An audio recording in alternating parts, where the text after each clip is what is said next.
Hi guys, இன்றைக்கி நம்ம வந்து சுரக்காய் அப்புறம் வேர்க்கடலை வச்சு ஒரு பொரியல் ரெசிபி தான் பார்க்க போகிறோம். ஒரு பேனில் 2 டேபிள் ஸ்பூன் எண்ணெய் போட்டுட்டு அதில் கடுகு சீரகம் போட்டு பொரிஞ்ச பிறகு கொஞ்சமாக வெங்காயம் பூண்டு சேர்த்து நல்லா வதக்கிக்கோங்க. வதங்கிட்ட பிறகு கொஞ்சமாக வந்து காஞ்ச மிளகா, சுரக்காய் வந்து நல்லா கட் பண்ணி பொடி பொடியாக ஆட் பண்ணிக்கோங்க. கொஞ்சமாக தண்ணியை ஊற்றி அதை நல்லா கொதிக்க வைங்க.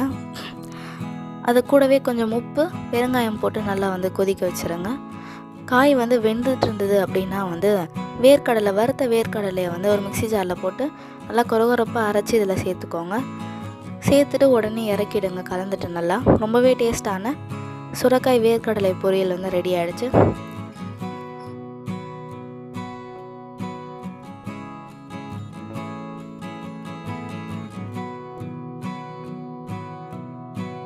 உங்களுக்கு இந்த ரெசிபி பிடிச்சிருந்தா அந்த வீடியோக்கு லைக் பண்ணுங்கள், எங்கள் சேனலுக்கு சப்ஸ்கிரைப் பண்ணி சப்போர்ட் பண்ணுங்கள். தேங்க்யூ ஃபார் வாட்சிங் திஸ் வீடியோ.